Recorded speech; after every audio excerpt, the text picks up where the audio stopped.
Hello, everyone, and I am so excited to be here. And today it's just going to be me. I don't have any coaches with me today, but it's going to be just me. And I have something very, very important to talk to you all today. That is going to be about being confident, but not only being confident, but also about self love and self worth and confidence. When all of those things go together, I want to talk about that today. So that's what I'm up to today. But before we get started, we do need to bring ourselves here and now. I don't know about you. Sometimes on weekends when we have more time, we think about our past. What about you? How are you feeling today? Maybe you've been thinking about your past.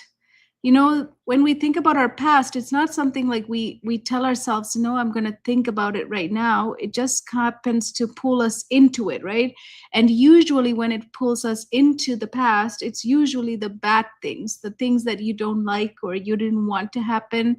It happened anyway, and you're still beating yourself over it because you should have done this, could have said that. Why did I do this? Why didn't I do that? Right? These kind of conversations are the ones that our brain likes to take us into and keep us stuck. So, with the past, as I always say, what's the point of thinking about it when I can't do anything? You can't do anything. There's nothing else we can do. It's already done. It's already happened. It already is over. So, what we can do is only pick up the lessons from the past and we can just let it go because it's not serving us, is it? Maybe it's serving you. Maybe, I don't know. You tell me. Can you tell me in the comments if you're watching me? Tell me in the comment section. Do you think the past has served you as much as being here and now could? What do you think? What do you guys think? Because a lot of the time we do enter this past conversation. It's like reading the same chapter or watching the same movie, just the replaying again and again. It doesn't serve anyone unless you're looking at something that's memorable, that's something that's positive, something that was beautiful. That's okay, right? But even that, if you're not here and now, you can be dreaming in the past about what happened in the past, something beautiful, but you can also live here and now and create something beautiful as well. So what I'm saying is, whenever you go to the past, try to talk to your brain to bring yourself to now and here, because this is the place you can learn. We all are learning all the time. It doesn't matter what age we are at, right?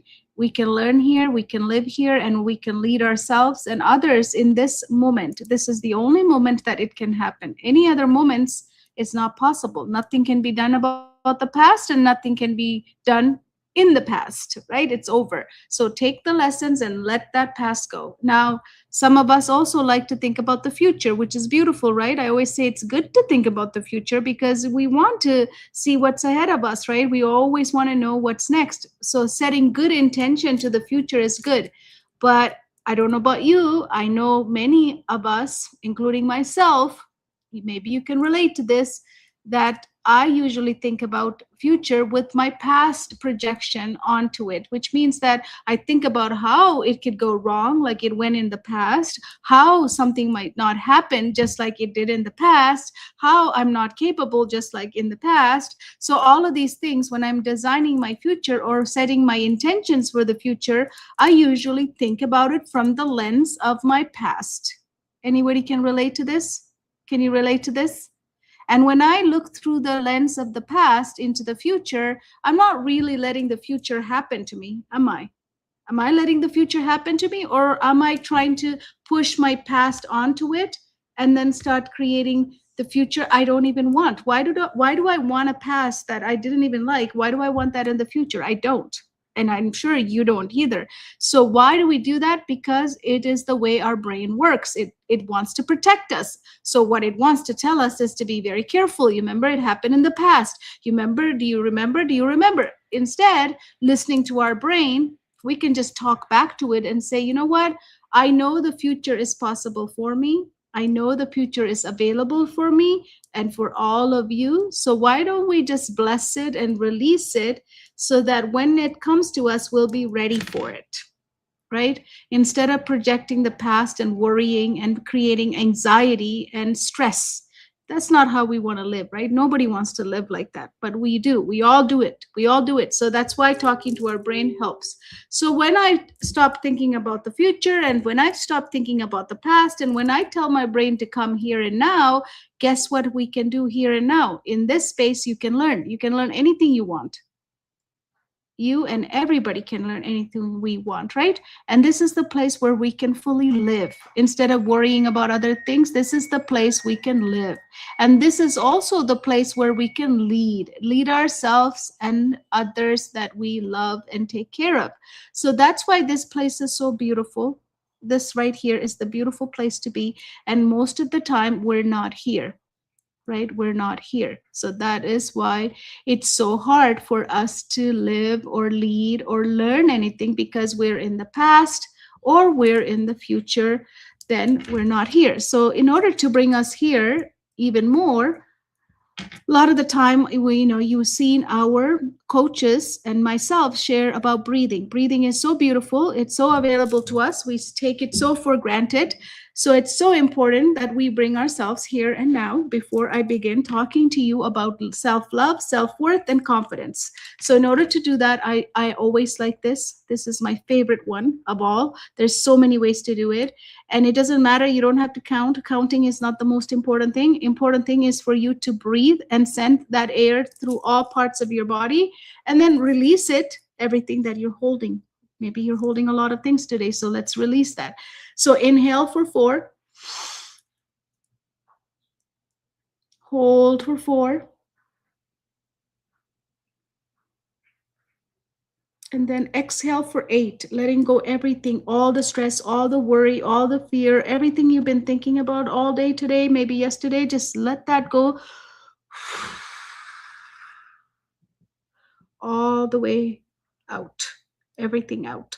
And at the bottom, I want you to hold for 4, because this really helps us to settle and ground us. Is at the bottom, just hold for 4.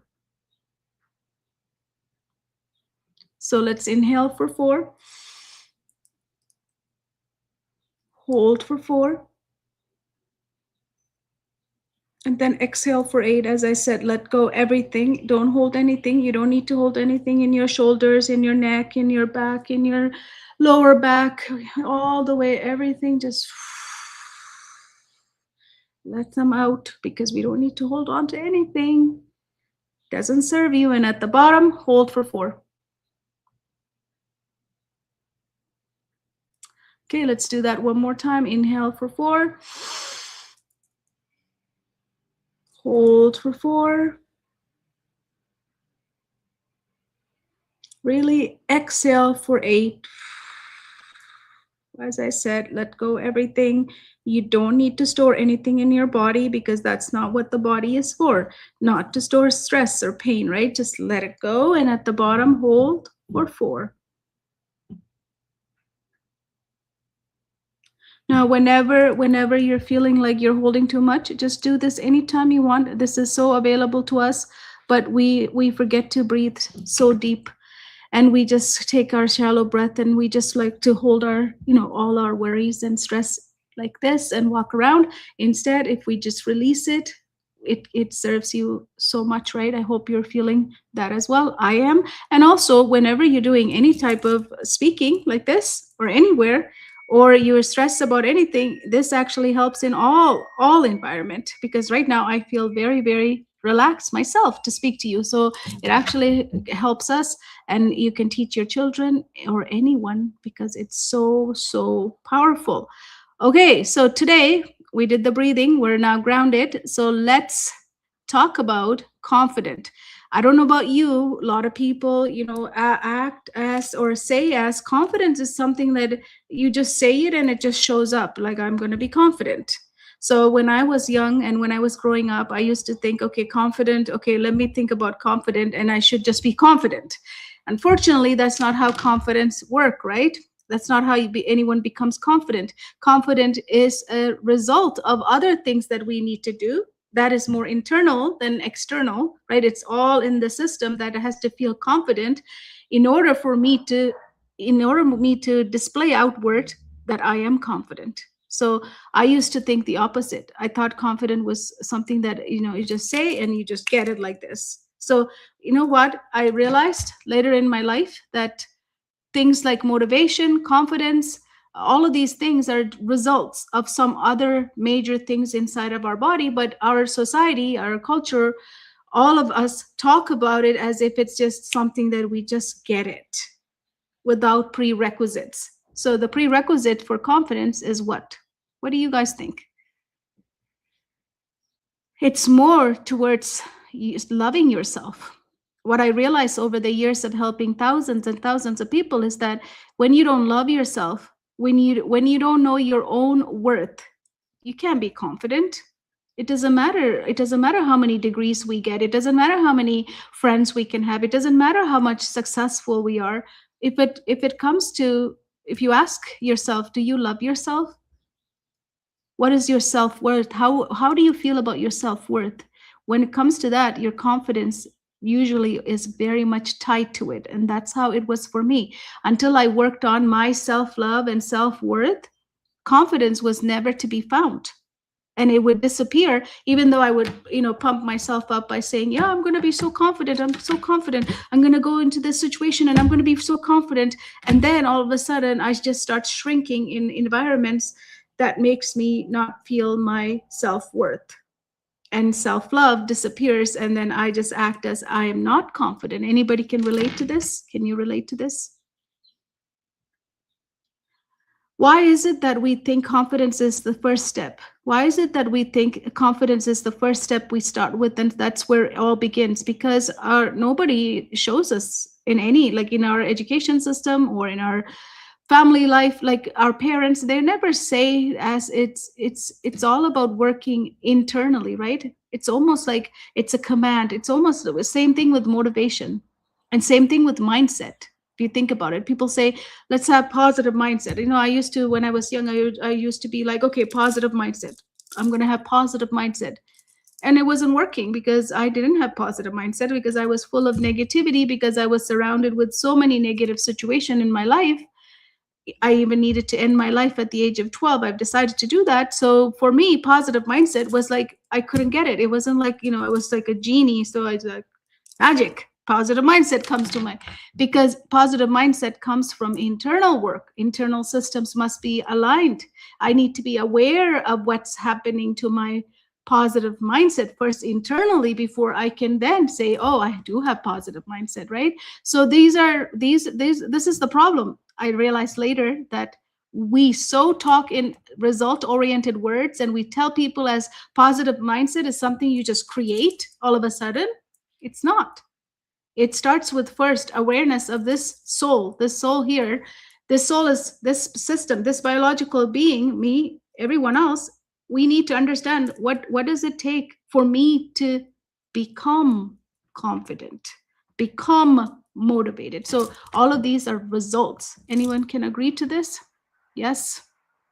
If anyone's watching, to let me know, because I love to hear about how you feel about confident, motivation, positive mindset, growth mindset, all these words. All of these are results.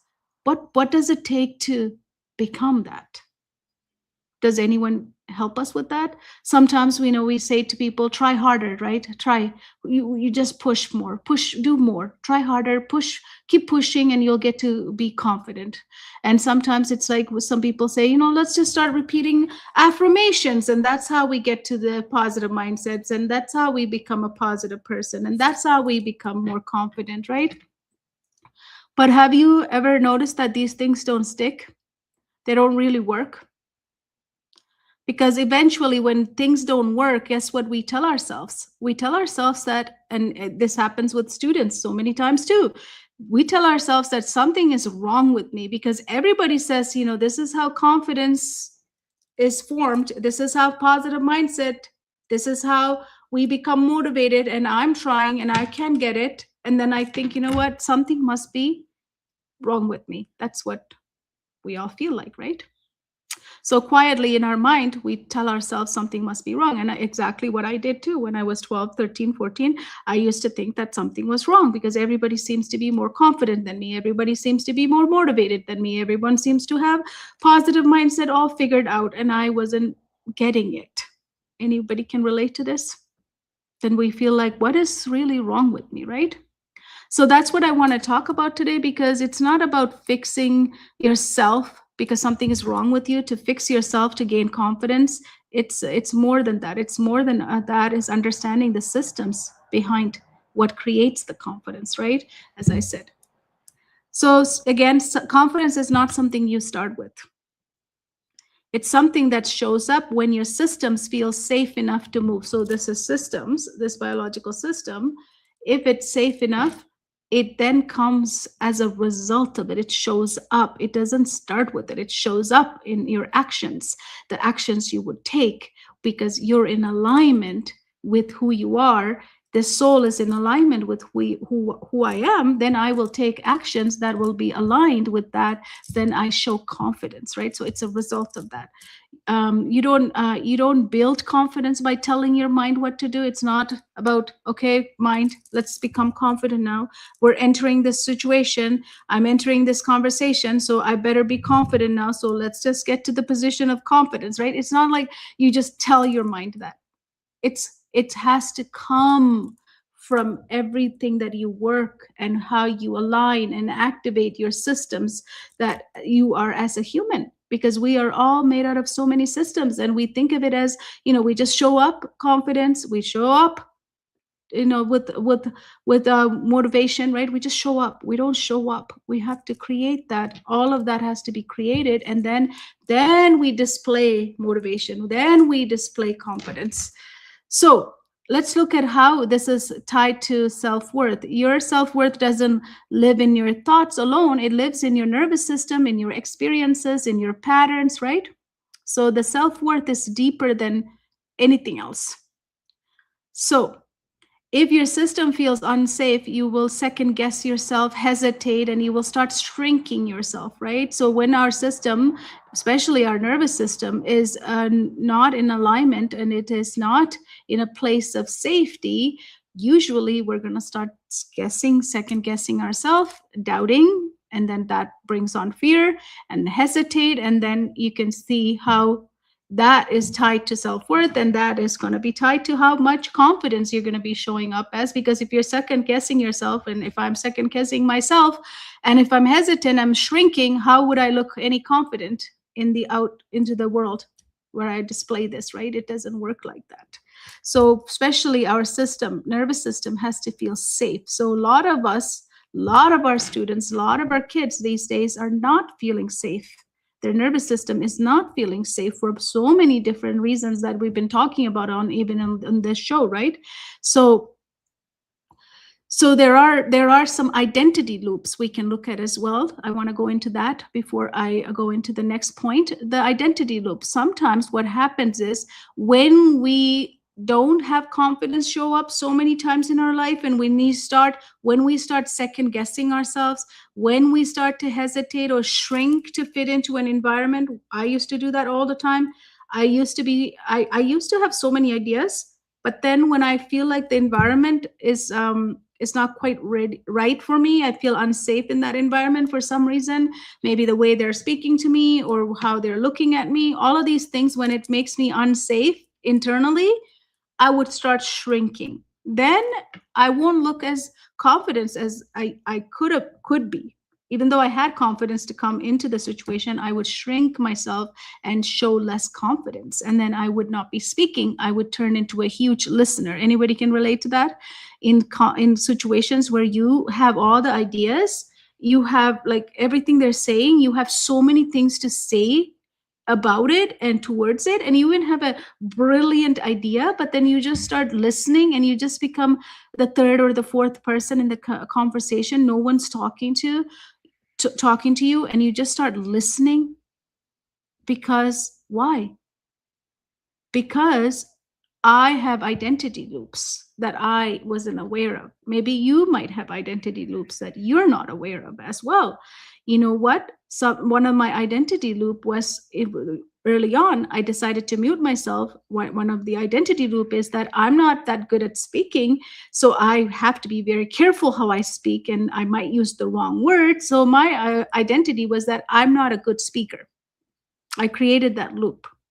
So when situations come where the environment doesn't feel right for me, where I feel unsafe because I have looked at the other people in that environment, as I'm studying it, I notice that I don't fit in, or something has happened that made me realize I'm not feeling right in this environment. All of a sudden, my identity will pop up that I can't speak. So I have to be a listener. So what is your loop? What kind of loop have you created? What identity loops do you have? Sometimes I hear people say things like, I am not good enough in something, right? If you start saying I'm not good enough at something, so for example, I've helped thousands of kids and families with math in my past. One of the things with math, everyone says is I'm not good at math, and I have so many adults even tell me to this day, I wish I had you as a teacher. I wish I had you as a coach. I don't like math.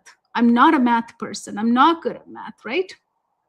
So if we keep saying that, if I have that identity, I'm not good at it, where would confidence ever show up?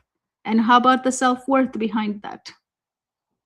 Just by saying it, we can even get rid of the confidence that we can even get to, right?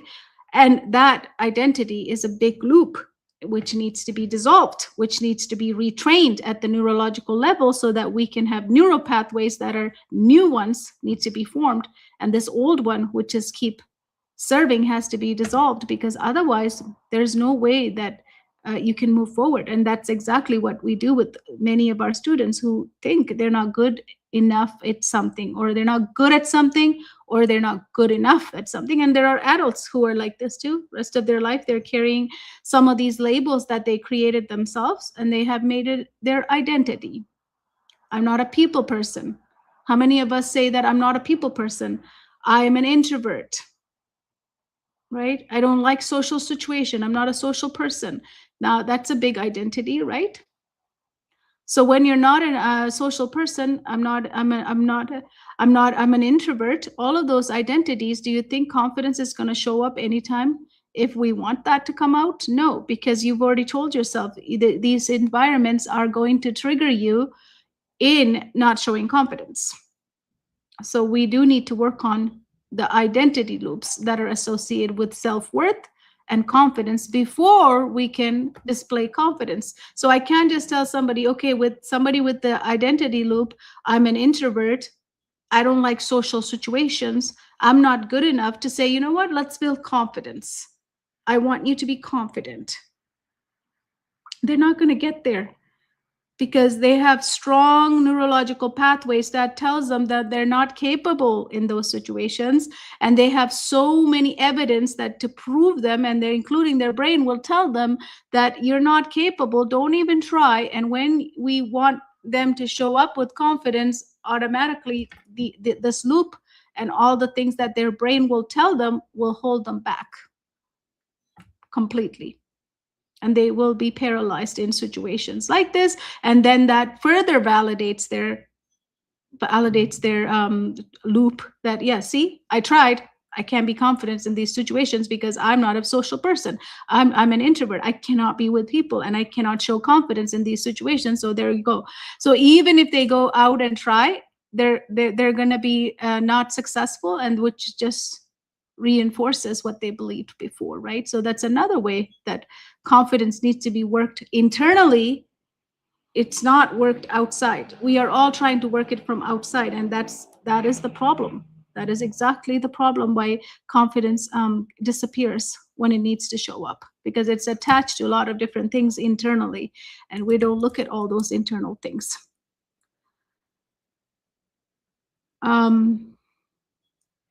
Where else do you see in your life confidence being taken away? If I was to ask you, it's public speaking for many people, social situations since COVID for so many young adults. We see that with so many young adults cannot socially go out and do things anymore. A lot of families are saying their young adults are basically in their rooms, cannot go out of their room, won't go out. We have so many people that come to us for coaching like that. Why? Because during COVID, people have stayed home, and that has taken so many people to not go out like they used to. So that way, now they already have formed some habits by staying at home, and those habits are more safe, feel safer than being outside in the public. So that is now hurting some of the young adults, because if you were 16 or 15 when COVID happened, now we have kids who are young adults who have this problem. So which means they are staying indoor, and which means they're so much on the online, which means their social anxiety is high, which means they don't have confidence to face. So which means what? A lot of things. Getting a job is hard. Getting into a relationship is hard. Being with other people, even family members, are hard, and they're just isolating themselves. So the confidence has disappeared. So can we change this? Can we help them? Yes. Only way to help them is to internally look at what is the block, what is the real block, and what systems are being blocked, because, and then looking at what identity loops have they made, and also looking at what do they say about their self-worth and about self-love. How are those two associated?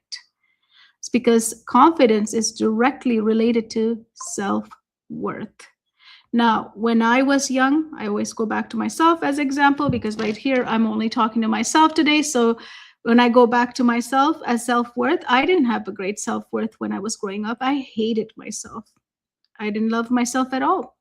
Not until like maybe about 6-7 years ago, I think I started loving myself. I love myself now, but when I was young, I did not love myself. I used to rip my picture. I used to never take pictures.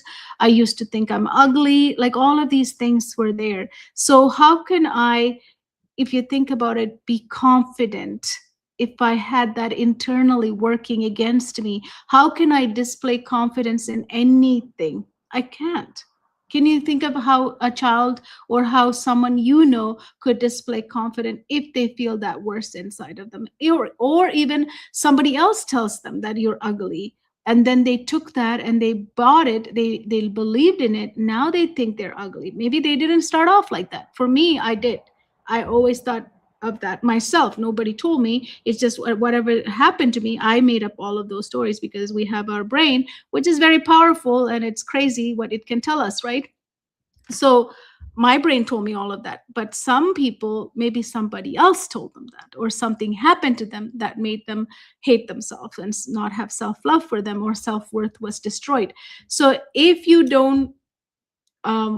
not feeling the confidence in some of the situations or in your life, I would go and dig deeper into how much do you love yourself? And then you might ask, how do I know I love myself or not? There's so many ways to figure out if you love yourself or not. Do you like to look at yourself in the mirror? I used to not able to look at myself in the mirror. Now I love to look at myself in the mirror. Can you look into the mirror and look into your eyes and talk to yourself? I used to be not able to do that ever in my life. I couldn't look into my own eyes. I hate them. I hated them. Now I can look into my eyes and talk to myself. That's how you know you love yourself. Can you take pictures of yourself? Smiling, different faces? Can you do that? Then you love yourself, right? Because these are things that when you're able to look at your own self without criticizing yourself, without going, you know what, I hate that smile, or I don't like this, I don't like that, I don't like the nose, I don't like this. Instead of that, you just look at the beautiful face you have, no matter what. That's self-love. Can you be by yourself? Can you spend time by yourself without feeling lonely? This one was so hard for me. I mean, I have to share with you, like it was hard for me even to 5 months ago. It was so hard for me. I was always around people. I always wanted to be with people. I always wanted to be with my loved ones. It was so hard for me to be by myself. I never thought I could even be by myself. It was so hard. But when I started like really being by myself, something changed. Something so changed. And from that, I got more confident. And it doesn't mean I'm saying you have to leave everybody to be confident. I'm just saying, can you take some time for yourself and be by yourself and enjoy that time by yourself, with yourself. That's self-love. This is what I'm learning as well. I'm not I'm telling you something that I have discovered. That's another way to know, do you love yourself? Now, do you take care of yourself? Now, something else that I used to ignore is my weight, my what I eat, how I ate, all of these things, what I drank. I didn't care. Now I care so much, which means I love myself, right? So do you care about what you eat? Do you care about what you drink?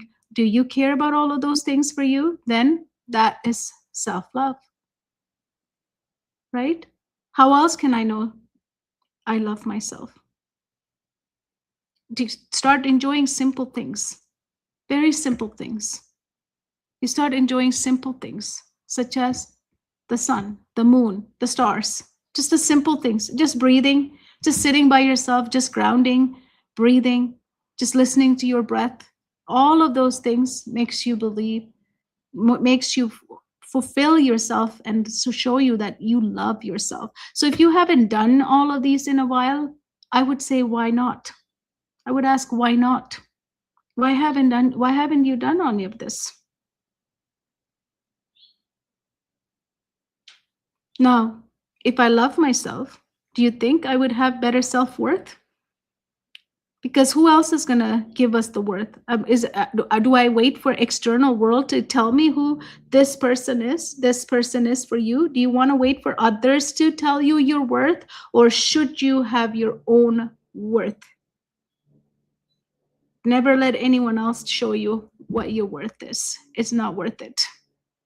Because they're not in any position to judge what is your worth. You are the only one who knows your worth. So when we start loving yourself and showing, just doing these things as many times as possible, then your self-worth is going to go up, because as the more you love yourself, the more self-worth is going to grow. Now when the self-worth grows, and you know what that is, not anyone else, no one else needs to know, not even your loved ones need to know, just yourself, then guess what? You're going to be confident. These are the internal work that we need to do in order for us to feel confident. That's the result of it. It's going to come and you're going to feel confident, and then you won't shrink in situation. You'll just open up and you'll be proud to be in a situation. I just explained to you, I used to shrink in every social situation and become like the ear in the room. Nobody even noticed me in many conversations. People would ignore me and won't even see it. I thought, why are they doing this to me? No, I did it to me. Do you see the difference? They didn't do anything to me in those situations. I did it. Because I didn't love myself. I didn't know my self-worth. So when I showed up, and I shrink in those environments, and then I think they're doing it to me. Nobody did anything to me. I did it to myself. Maybe you are doing to yourself as well. So if you want to be more confident in life, in your relationships, with your kids, at school, if you're a teacher or an educator, if you want to be confident, I would ask you, how much do you love yourself? And if your answer is, I don't know, then I would investigate. Who else would know how much you love yourself? Self-love is so, so beautiful. It's a beautiful relationship. It's the most important relationship every single human has. Unfortunately, we tend to look external for external validations and external love to fill us, but those will disappear. Only self-love will never disappear. It's the only one we have it permanently. But we can avoid that too, because I used to avoid it myself, thinking I can love myself. I mean, all the stories, right? I would ask what are you telling about yourself? What is your brain telling yourself about you? What are the message that's coming from your brain? Look at those stories. Then If they're telling you like you're not this or that, I would challenge all of those thoughts that are coming up and say, why are you saying this? So that's talking to your brain. I love talking to my brain because I don't trust my brain. I don't know about you guys, but I don't trust my brain. The brain is the most powerful thing, but it can also tell us all sorts of lies. So you better question it when it says you're not lovable and you cannot love your own self. Ask it. Why not? What's happening? What's the evidence? Show me. Why can't I? What's wrong with me? Something else I also learned. We always think, we always call ourselves, I can't love myself because I'm not beautiful. This is not good. My nose is not good. My hair is not good. Or I'm not a good person. I'm not this or that. It's all your brain making up stuff. So here's your homework. Listen to your thoughts that are coming up. Don't start with confidence. It's not the starting point. It comes as a result of internal work. That's what Readiness OS is all about, working from the inside out so that we can do all of these things that the world demands us for, like confidence, motivation, positive mindset, all of these things. Those are results. So if I want any of those results, I need to work on internally. First, I need to come home to myself, be in this soul, and then I have to look at all my systems if they're in alignment and are they in activation. So then I can get into the state of acceleration where I can feel confident, I can feel motivated, I can be successful. So since we have been taught the opposite way, we started with the results and then we got lost in, I can't be confident. I don't understand how to get there. So we get so frustrated and then we label ourselves, you're not capable, just forget it. I'm telling, this is the right order. Is the readiness first. So look at our systems. How can I become confident? What is the requirements for confidence? It starts with self-love and self-worth. So do you love yourself? And how much do you value your self-worth? And does it depend on you or other people? If that's the case, then that's another place we have to work on. And when that all of them become aligned and activated, you can be confident. And nowhere you have to ever shrink. Nowhere ever you have to dim your light to fit in. Nowhere.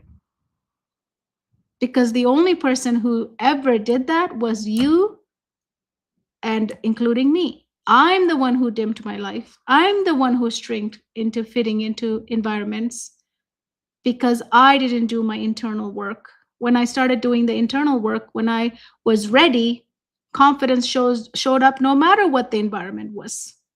And if the environment wasn't right for me, guess what? I'm so confident that I will leave the environment. Right? Because not every environment we need to fit ourselves and be stuck to it. If it's not the right fit, we can leave. That's also confidence, right? But instead, when we don't have confidence, what we do is we shrink to fit in, which will hurt us. So that is what I wanted to talk to all of you today about. Confidence is not the starting point, it is the end result. So how do we start? By looking at yourself. Internal work comes first. So if this resonated with you, I shared so much about my life and what I have done and what has happened to me in the past. I would love to see if you can share something as well. I mean, I share all of this not to get sympathy or any comments for myself. I'm sharing because I've come a long way from deciding to end my life to where I am today. I've come a long way, and I share this to show you and show all of you what's possible if we start coming home to ourselves and work from internally, and then we can look at all these external qualifications that the world demands. Unfortunately, we're always told to do the opposite, and that makes us get stuck. That makes us get blocked. And that's what Readiness OS is all about, is unblocking and getting every human into flow so that they can achieve anything they want in their life.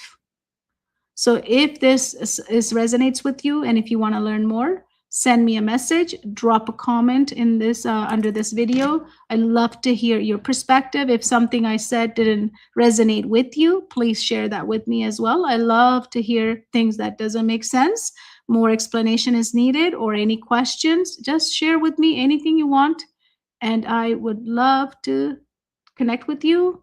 And we have so many coaches who can help you move into flow as well. If you need it for yourself or for your child or for a student, just send us a message. Thank you so much. Have a blessed evening and night, and I will see you tomorrow.